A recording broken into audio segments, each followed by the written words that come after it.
business, you look back, I don't regret any of my 10 years. I've learned a ton. But I definitely think that if I knew then what I knew now, I would have done things a lot differently. And how is that like? Welcome to Keeping Tabs. I'm Tabitha Croc, and every Monday, I talk to someone here in North Idaho with the goal to connect more people in the Coeur d'Alene area. And then every Friday, I talk to someone outside the community to bring in a new perspective and to learn a little bit about yourself.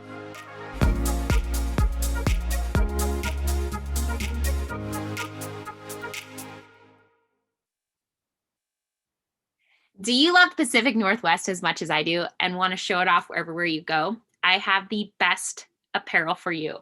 Go to Forever Green PNW. So that's Forever ERGRNPNW.com or on their social media and go check them out. They have the best apparel. They have sweatshirts, they have hoodies, they have tees, they have swimsuits. They've got all kinds of great things to represent the Pacific Northwest. And they also are doing something really cool, little deals with their hoodies. So go check out them. They're fantastic and have a fantastic day. All right, welcome. I am in person for this interview. I'm so excited. I'm with Lacey Moen with Earthly Beauty Bar. We're going to talk about entrepreneurship. We're going to talk about her business, especially since she had 10 years in downtown Coeur d'Alene. Exciting. So thank you, Lacey. Thank you for having me. Again, we did this once a long time ago. It was during quarantine. Mm-hmm. Oh yeah. It was like, we did that. I think we did Instagram live too. Yeah, that was another life ago. That was like right beginning of 2020. Ooh, we didn't know it was coming. Yeah, exactly. So tell me a little bit about yourself and what you do here in downtown Coeur d'Alene. So my name is Lacey. I own Earthly Beauty. What do I do here? I mean, realistically, I specialize in eyebrows. That's my jam. I love faces. When I was in beauty school, there was a moment of aha where I realized that was my calling. Organically, I've learned makeup through all that. And I guess my talent is the ability to kind of see what somebody looks like done up before they're done up. Yeah, like you can see their beauty. You just make them more beautiful. Yes. My favorite word is I want to make everybody because I want everybody to feel sexy and then feel sexier, or feel smart but feel smarter. You know, I think that's what we're missing is I just want to be a little for everybody out there. So, and then I think 6 years ago I expanded. It was just me, and then I expanded to downstairs and full salon, and that was scary as hell. Yeah. And then took over the rest of the building at that point in time. I think about a year and a half later from that, and so now I occupy the majority of this building, and it's been a long journey, and there's lots of lessons I'm still learning every day. That hasn't changed. That's what I do. I think, and also I think that my other talent is like you. We are connectors of people. Mm. Oh, this is like we're Kevin Bacon if we were in a relationship. I mean, like 7 degrees. Yep. Like can't get away from or us. 1 degree. Real like we sit on this couch. If you come and sit on this couch, you're going to meet people. And you're gonna realize your grandma is best friends with their grandma. Like the craziest stuff. For real though. Happens. For real. Yes. And I realize we're all actually related. Yeah, exactly. So make sure you don't talk shit about people. Or the other thing. Or just don't be a shitty person too. So what kind of advice would you give to someone that maybe is thinking about starting a business? Because the glamorized being a business owner, and you and I've talked about this before, is exciting.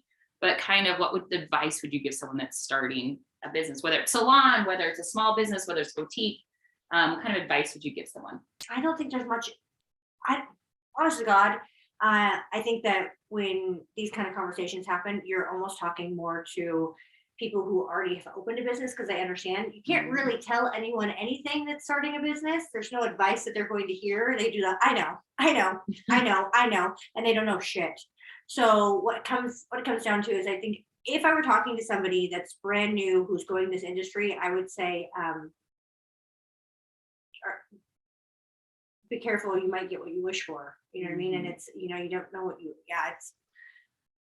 I don't 10 years of owning this business, you look back, I don't regret any of my 10 years. I've learned a ton. But I definitely think that if I knew then what I knew now, I would have done things a lot differently. And how is that? Like if you've done like invest, what do you mean by that? Like what kind of steps would you have taken a little bit differently? I mean, I would have found a Tracy from day one. Tracy's in the back working away. I mean, like truly, I thought that I could do it all, and I realized that I can do very, very little. And it takes a team, and it takes people that know what they're doing more than you know what you're doing. And I have my lane I stay in. Tracy stays in her lane. I have Devlin. I have I have all these wonderful people that like Devlin's my accountant, and I love her. And just if you know her, just hug her if you see her. She makes my life make sense. I'm good at the people part, but there's a lot of numbers and there's a lot of things. I mean, I'm being audited for the second time in 10 years. Like legit, my shit is so buttoned up. It doesn't stress me out at all. But last time when this happened, it did, because I didn't know what I was doing. And then you realize you can breathe a sigh of relief because you're like, oh, I think that's the big advice, is that a business is a real thing and there's real accountability. And I think a lot of people go into it like, I can do whatever I want and it's fine. I'm just going to go play. And then, you get a letter from the IRS, or then, I just think that there's a lot of like, there's about 1 million forms to fill out. There's about 1 million taxes. There's about all those things. I think that for beauty school, this is my big thing. To all of my girls that are in beauty school and that are going into aesthetics or going into anything of the beauty industry, beauty school is a business, and their job is to get you to pay money for them to train you. And then my job is to untrain all of that information so that you can actually do a job well. And then remind you that like you don't come out of beauty school with a full clientele. Nobody trusts you. Well, there's like a 1% of the population that comes out with that clientele, but that's very, very rare. Training people to trust you, trying to fill your books, trying to do all that kind of stuff. The only thing that makes me different from everybody else is consistency. Yeah. I show up to work every day. Well, and I think, like you said, what you and I've talked about is a lot of times they don't teach. I don't think they do that in college much. Is they teach you how to build that, is to build like the clientele, is they realize it's going to be hard. And I don't feel like no offense to the younger generation. No offense, total offense. I'm giving you all the offense. Is that we were taught, I was taught like you work hard. If you want something, you're going to put in the hours. You're not going to get paid some days. Like you're going to work you're going to work for free. I've done over 500 weddings. And probably I can't even tell you how many in the very beginning I did for free. Like I literally had to almost beg people to let me do their wedding because no one knew or trusted me or anything like that. And now it's completely different, and you can charge whatever you want, and everybody wants her. This is something I do want to talk about. Weddings, 2020. She's getting married. I'm getting married. She's Yay!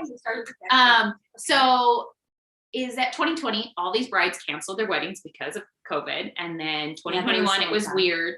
And then people got engaged in 2021. So there's all these. 2021, we had double the weddings because we had 2021 weddings and the 2020 weddings that they might have gotten married in 2020, but they actually had a ceremony and all that in 2021. So I had be in two places at once. There's a lot, because if I've signed a contract with you, I will make it work, right? So 2021 realistically almost killed me wedding wise. I worked 90-hour weeks for probably 3 months straight. And that was a lot. That was a lot. So I thought that 2021 was going to be the record year. No, you guys, it's this year. So I found out that this year is the busiest wedding season since 1984. Good time to get married, huh? And even so, Coeur d'Alene's turned into a destination wedding place. Which I had no idea till I was talking to Lacey the other day, that it's cheaper to go here than it is I have a gal that's from San Diego. Washington, D.C., San Diego, even Colorado. To get married here is a fraction of the price, and we have no mandates. So people can be and do, and having 200 people weddings that are everyone's flying destination. Yeah. So that was my question. It was how much has the bridal industry changed for you in the last 10 years? I would say the bridal industry hasn't changed. I'd say that this location has Coeur d'Alene has become Coeur d'Alene's on the map. And we know that through everything that we've been watching. It's the 10 best places to live.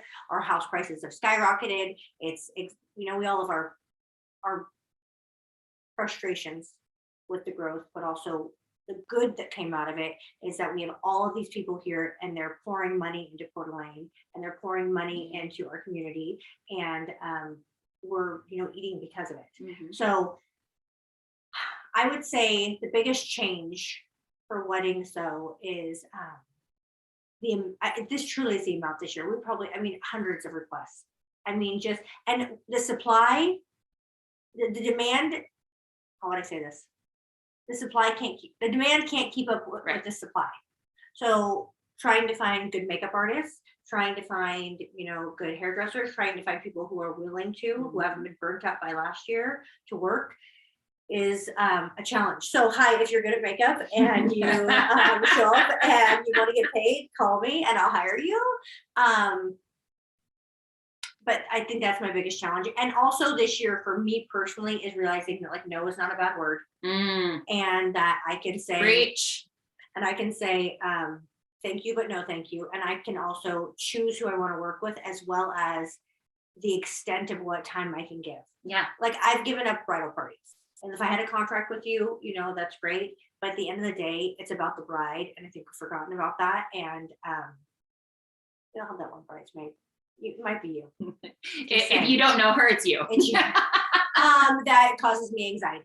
And that's not worth it to me anymore. And my clientele just at the shop here is so full that like weddings are not a need. Yeah. And that was gonna be my next kind of question is you've got weddings, especially last year. I felt so bad for her. There was moments I thought she was just gonna cry. I did. If There's she no thought I stubbed did her cry. toe, she would be like, what, freaking out. But she got through it. Rough year, but she got through it. By the grace of God, I don't know how. And friends, I have to tell you, you have to have friends in your life that literally pick you up when you fall down, literally, and hold you like a little baby and tell you that you're wonderful and remind you that you can do hard things, right, Tracy? Tracy's shaking her head. We can do hard things. So how do you juggle? So you're a single mom, you're a business owner. I'm trying to date in Coeur d'Alene. Ladies, where are you at? We can look her. Some of us have to go to Vegas. Vegas, here we come. How do I spin all the plates? Yeah. And not lose your mind. I mean, have I? I mean, my friends know I probably have lost my mind. How do I do all that? You just keep going. You just keep swimming. I mean, I think my daughter, who's incredible, is becoming more and more self-sufficient, and that's an awesome thing. The goal of being a parent, you guys don't forget, is to raise dope people who are self-sufficient. Yeah. That's the goal.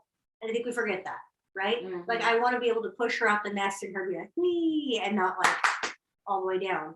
So she's becoming more self-sufficient, and which is hard because I also want my baby, but that's making life a little bit easier. I think the hard thing right now for most women and men, even our age right now, is we're in that middle where like parents are aging. I love you, Mom. Parents are aging and parents are passing away and things like that are happening. And then our kids are in this like teenage, like bullshit world. And like we're in the middle just trying to survive. Mm. So I'm just like, we just have a time, just keep swimming, just keep swimming. So I'd say I don't think I actually hold it all together. I think I drop plates all the time. I'm the queen of like, I'm trying not to cuss on this podcast. Oh, trucker mother, I have to do all these things and I have left it to the last minute, and then you just feel like a failure, and then you cry and then you move on and you go, just kidding. I've done more today than 90% of people on the planet. People are so in bed. And I've already like done 5 clients, and Mm-hmm. and I look like this when I come to work, and I don't know. I just think you just keep going. I don't know. I think I've always been a lot of energy more than most. Yeah. And I think, and it probably helps you, like you said before, is like putting people around you that's going to help you succeed, that stay in their lane, you stay in your lane. And that's And how, call me out of my bullshit. exactly. And there's like, and Yes. you have a good team around you. You're like, they see this is how we're going to do it. You're like, right. You're the one that's an expert at this. I'm not. What should we do? And you trust That's in your taken staff. 10 years. Yes. There you go. That took 10 years to go, okay, Opa. Because at the end You're of the like, day, you're right, Tracy. This is how we should do it. You're right, Alex. You're expert of hair not my and this. circus. You I have no idea. So you trust in your staff and your Oh. team and your friends. But I've also surrounded myself finally with people who I truly would trust with my life. Yeah. Right. And Because that won't this is, cut you. and if they, you just hit a point where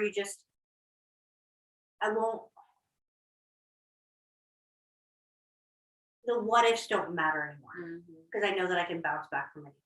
Yeah. I think that's what it really truly comes down to, is there's not a lot that scares me anymore. So if there is risk, then you can always fix it. Yeah. Nothing's unfixable. Yep. And also I live in the world of hair and makeup, and nothing's an emergency in this business. I don't care what you guys have to say. No one's dying. So there's a sense of urgency that I think my team brings, where we want to respond to people right away. We want to make sure, but like, we're probably one of the only salons in Coeur d'Alene that has like a system set up Yeah. and contract set up, and the way things work, a lot of it's just kind of like a little bit more fly by the seat of your pants, and we try to have like systems in place. Yeah, I think that's what, like you said, with your contracts, now you're meeting with these brides and you have to make sure that they fully are. And then we vibe. Yeah, exactly. And you, like you said, you've done some brides that have caused you a lot of anxiety. You know who you are. No, I have to say, I have a lot of empathy for brides. You know, the day of the wedding is a lot of pressure. You're basically paying for the most expensive styled photo shoot of your life. Yeah. You do not need a wedding to get married. You do not need any of those things. Those are all wants. And we've forgotten that, right? That like, if you have the ability to have a wedding like that, great. Don't take a loan. Yeah. Oh. Don't overextend yourself, right? Don't try to keep up with the Joneses.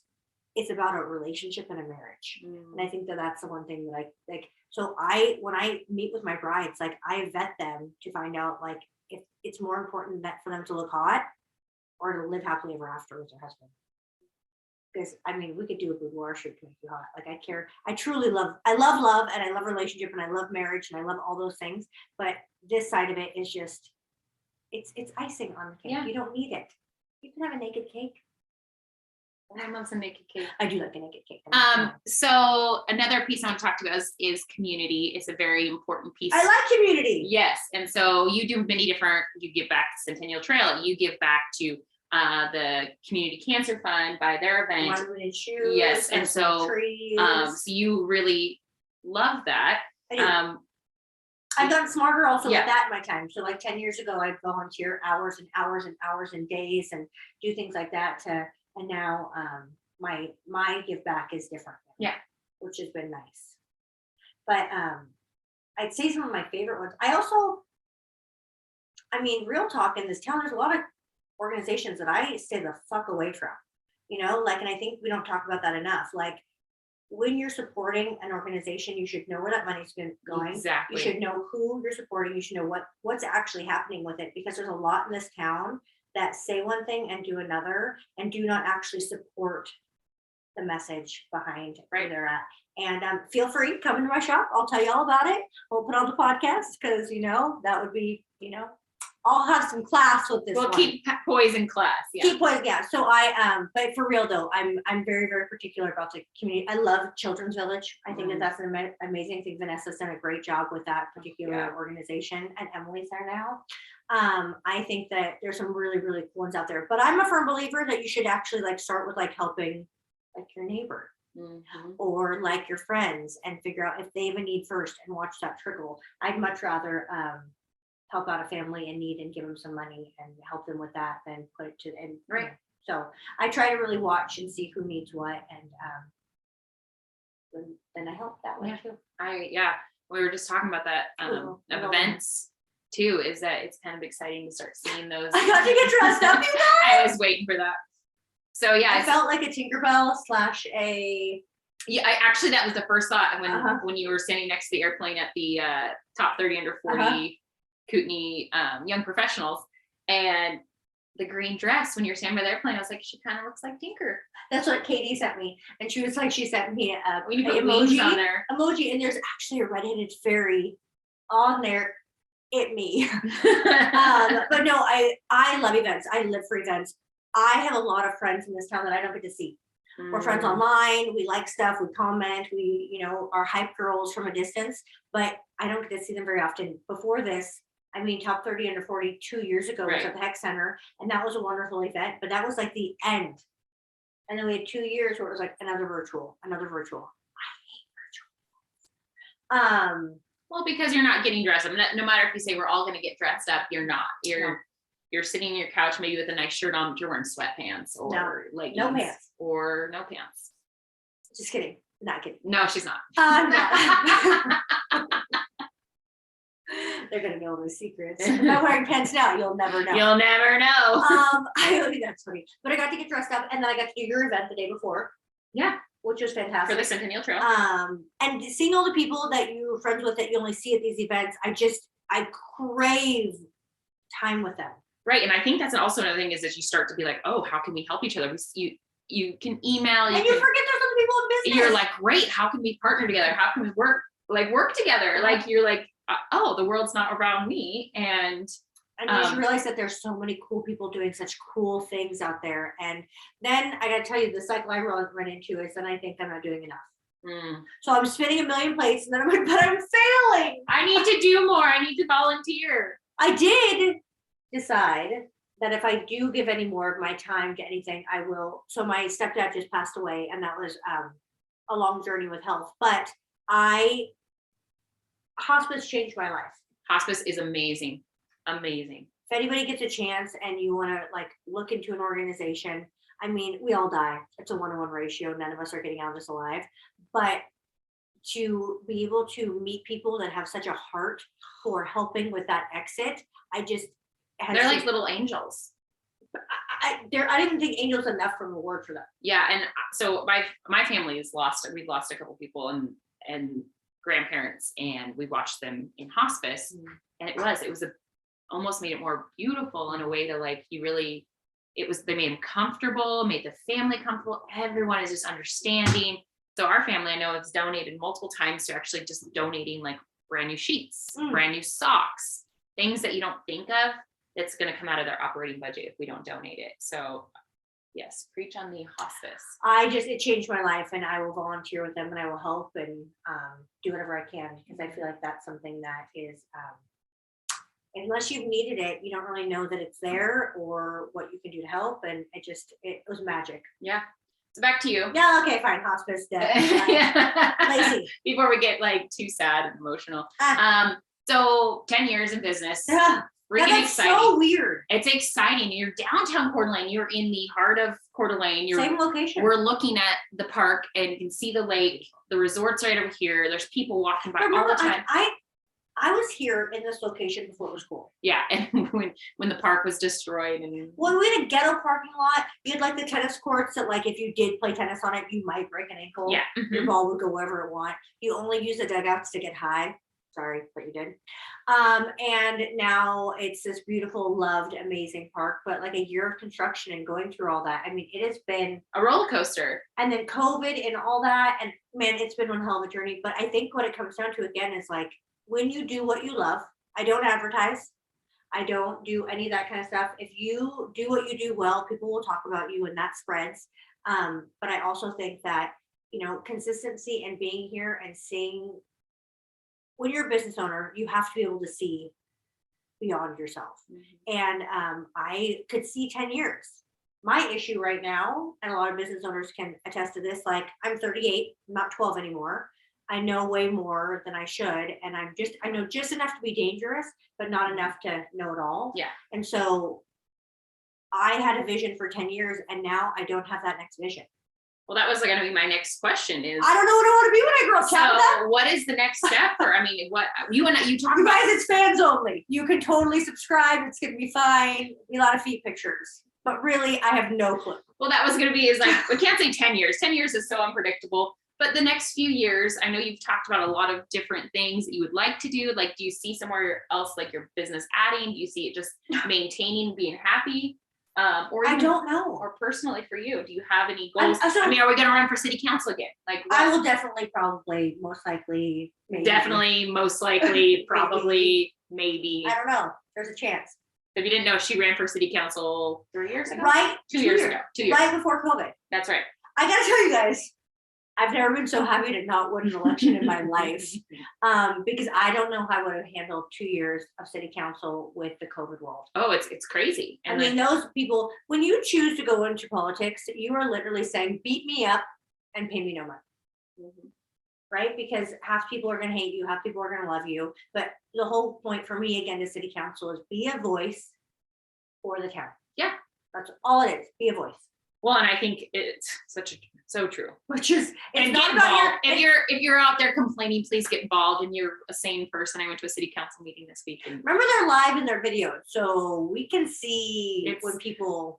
If you're a smart person, get involved. Do something. Don't just talk. Exactly. I mean, yeah. I guess to me, love is a verb. And I think that that is my favorite like thing in the whole world is love is a verb. So side note, you asked me what I was going to be. So, and what I'm going to do. So I'm trying to reset my brain and figure out where I want to be. So she is getting married in someplace tropical, and I'm jumping out of a plane on St. Patrick's Day because She's skydiving. I'm skydiving. I'm jumping out of a perfectly fine plane. Tracy thinks it's going to become a new addiction to me, and that's going to be it. I just want to do it once and hopefully not die. And if I do die, then again, that's what happens. But I have a friend of mine. I'd already made this decision to do this because I want something. I'm ready to be bolder than I've ever been in my life. And I have a friend that said to me something, I think they said was, when is the last time you did something you've never done? Ooh. And that was like, oh, You're like, wait, shit. I have no idea. I was like, I don't know, because I'm old. Like you start to think about things that you, like think about it. What is something that you've never, when's the last time you did something you've never done? Like when's the last time you did something you've never done? Actually, city council meeting the other night when I got called up. I've spoke to city council before, but I've never been called up, and I got called up. They were like, come here, we want you to talk. And I was like, I'm kind of prepared, but it scared the shit out of me. And I can speak in front of thousands of people, hundreds of people, 20 people. Like I have no scare, but for some reason I knew what I said was going to impact their vote. And that scared the shit out of me. And so to like go up and be like, what comes out of my mouth is going to persuade them to vote one way or the other. and it worked out. Just saying you guys. But that's what, I mean, it was like, I think that's, you need to do more things that scare the shit out of you. Because now the next time that happens and you're put in that position, you're I'll like, be- game on. Yep. I'll be like, I have the confidence because I've done it before.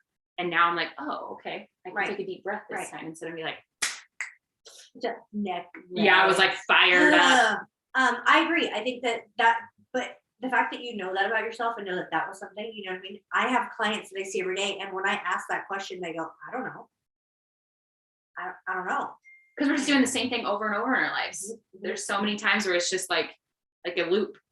And sometimes you need to step out of that loop and jump out of an airplane. And you know what? Hopefully it will reset my brain and it will give me some clarity as I'm like, you know, like gliding down. I don't know how fast. Gliding. I feel like this is what they're thinking. Ah!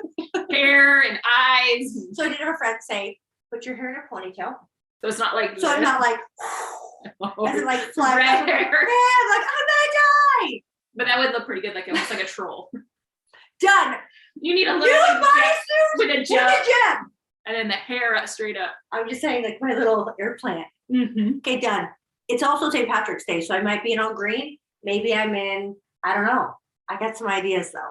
But it's I called off an engagement 18 years ago this year on that's right. St. Patrick's Day. So it kind of feels like it's interesting. I remember being 18 years ago. I remember thinking my life had ended. Everything I'd ever wanted was, you know, gone. And I was so brokenhearted. And I mean, don't get me wrong, I've had my heart broken several times since then. And it's funny, you just get stronger and stronger and stronger. But that moment 18 years ago was a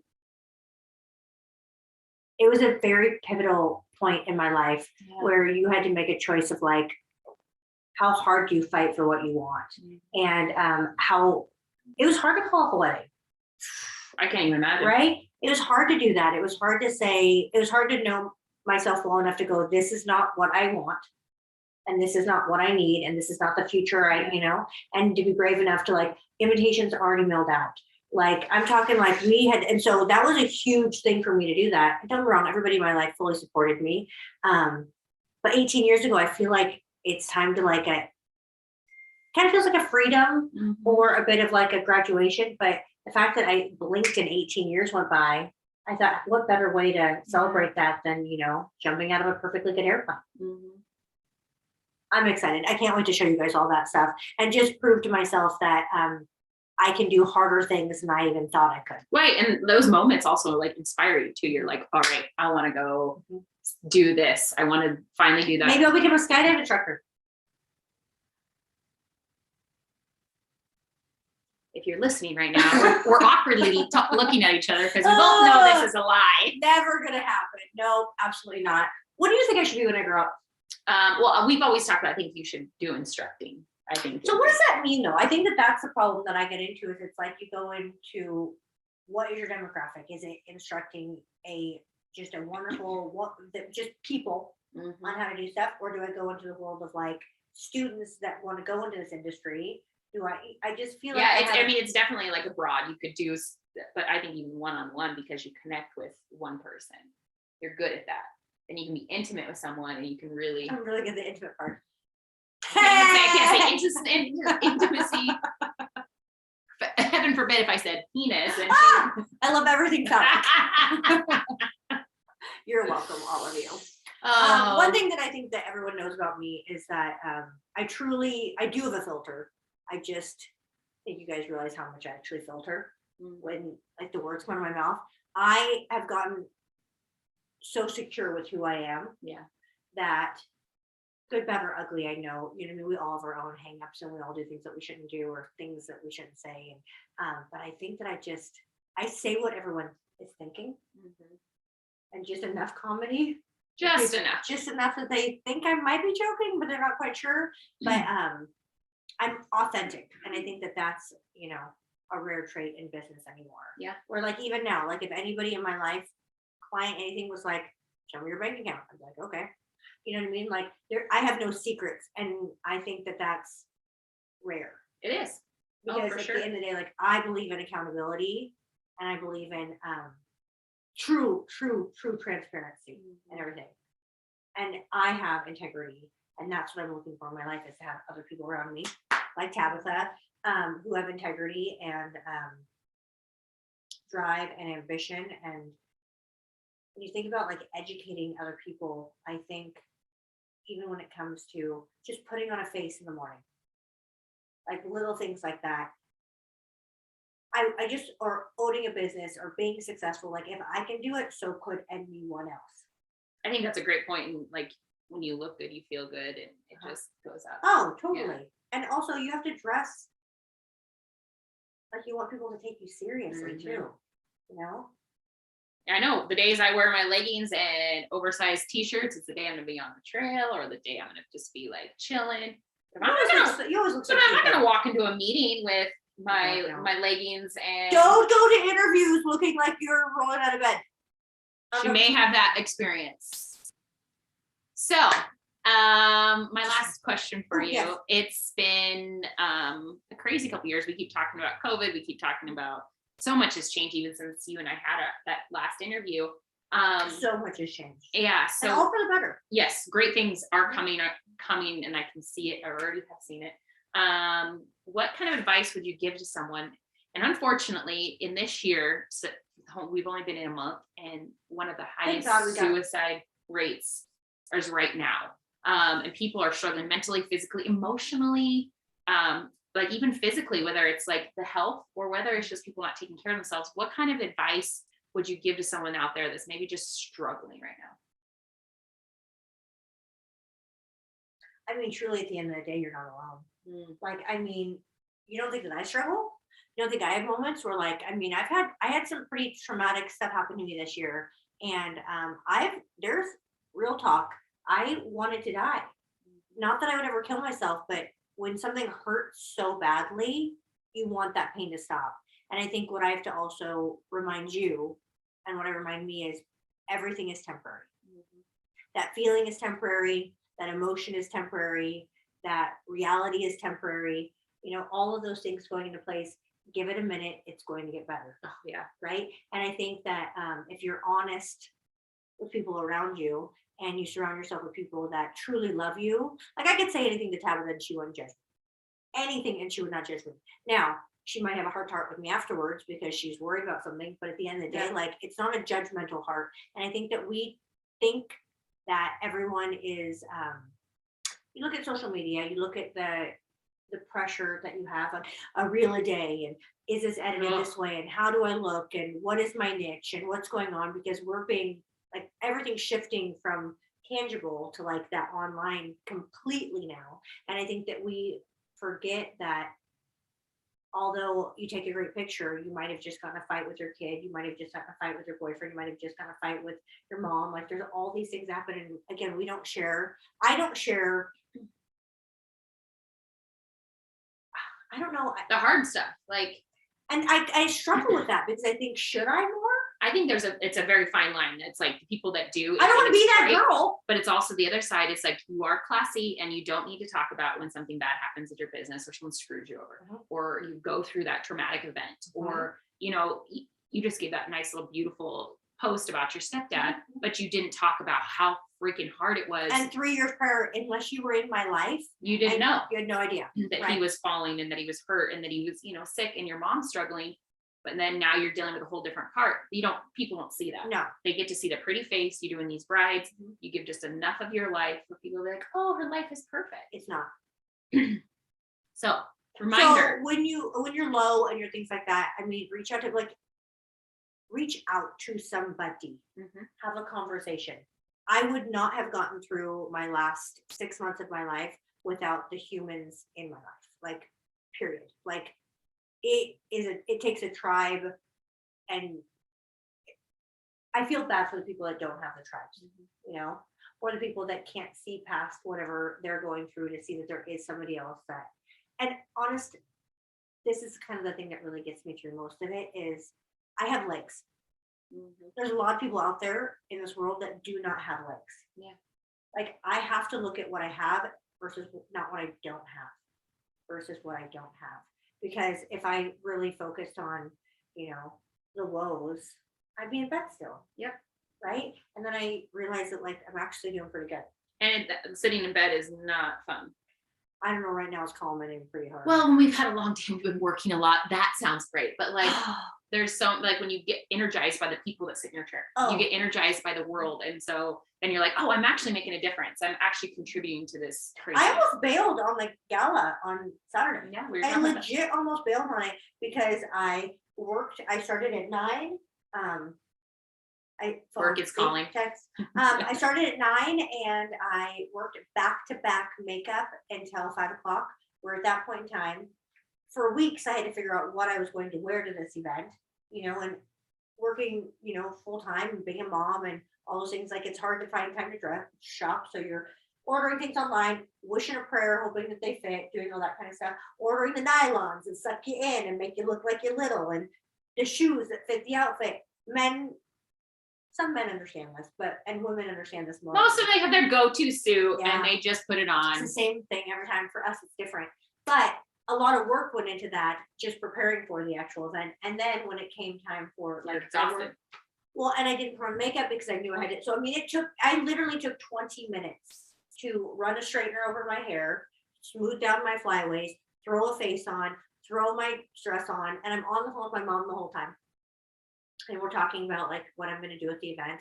And I go to pull up my nylons because I'm 90 years old and I'm always a woman in nylons. It's kind of what I'm known for. I just love the look of it. It just feels so sexy. Don't judge me. Anyway, so I pull up my nylons and my mom's on the phone and I do that one last, like, shimmy. I rip the front of my nylons all the way straight down the slit side, right? So you couldn't, my mom goes, just turn them around. So the ass in the front, like, what are you doing? Like, there's no freaking way I can do that. Thanks, Mom. But point of my story is I literally said the F word probably 100 times on the phone with my mom. And she goes, did someone die? And I go, no, I just ripped my nylons. And she was like, oh, okay. Anyway, and to her, it was no big deal. To me, that my sky had fallen. Yeah. And I spent all this time to get all ready to make it be perfect. And my mom goes, it's good, Lacey. It's like Japanese art, where, you know, they do all of their beautiful, it's a perfect picture, and then they do one mistake so that it's not perfect. It's perfectly imperfect. And she goes, that's your one piece of Japanese art. And I had this reality check of, I am not perfect, and why am I trying to be? Like, fuck it. I have a run in my nylons, and that just. See, you cussed. Sorry. We're almost at the end of this episode. Sorry, please. So, but like, I had to walk in there, and again, I went stag. I've gone stag for years. I'm good with that, but I hadn't gone to an event in a long time, single, and so I had anxiety about that. I had anxiety of, like, a venue I'd never been to. We haven't had this event for 2 years. You know, all those things that go into it, and it was hard. I didn't let myself go home and curl up and fall and fail. I didn't come up with an excuse about how I didn't feel good. I didn't do any of that kind of stuff. I showed the up, right? And it was amazing. I probably met 15 people that follow me online that literally came up to me and they said, oh my God, I follow you. I think you're amazing. Will you please be my friend? Like that. And I was like, sure, yay, what are we doing? That's great. You're cute. But you forget that online, I mean, I have thousands of views per story. Yeah. But does that fall into engagement? No, right? You get, a fuck ton of a ton of likes and comments and all those kind of things. And then you get like a post that tanks, but you realize that like all these people are watching you and paying attention. Yeah. I mean, and that was I forgot. Yeah. We're in a whole different world now. And I forgot. And I think that I also had started to really make a name for myself with city council. And that's right when COVID happened. So we haven't had these events to go out. So people have been following, Tabitha and I, and watching that journey of like how we're navigating, like we know what we're doing. Yeah. Like we know what we're doing. I wing it all the time. Fake it till you make it. I feel like dress for the job you want. I just don't even know what that. Guys, what do I want to be when I grow up? Oh dear. Now we're going back there. I'm sorry. I mean, that's why I just don't know what I want to be when I grow up. That's okay. And I do love the fact that I'm 38 and I get to have the opportunity and the luxury of evolving. Yeah. And I think that like a lot of guys in the military, that do their 20 years, is about their time that they have that next career. Yeah. And so I know that I'm not alone. And so I find myself reaching out to people more and more and asking hard questions about what they did and what mistakes they would do differently, what things they would do differently so that they didn't have the mistakes that are sometimes hard to come back from. So I'd say, going back to one question, if I were to give advice to somebody in business right now, is to sit down and be humble. Yeah. Ooh, that's a good way to end this. Sit down. Sit down. Be humble. Be humble. All right, Lacey, thank you so much. This was awesome. I love you. And have a great Thanks day. for listening to Keeping Tabs. I'm Tabitha Crock, and every Monday I release a podcast about different community members here in North Idaho. And then we end the weeks on Fridays with a podcast about the things I'm passionate about: outdoors, adventures, sports, the van life, and even current events. So if you like what you heard, make sure you subscribe to my YouTube, Spotify, or iTunes. Thank you again. Now go be kind and do something great.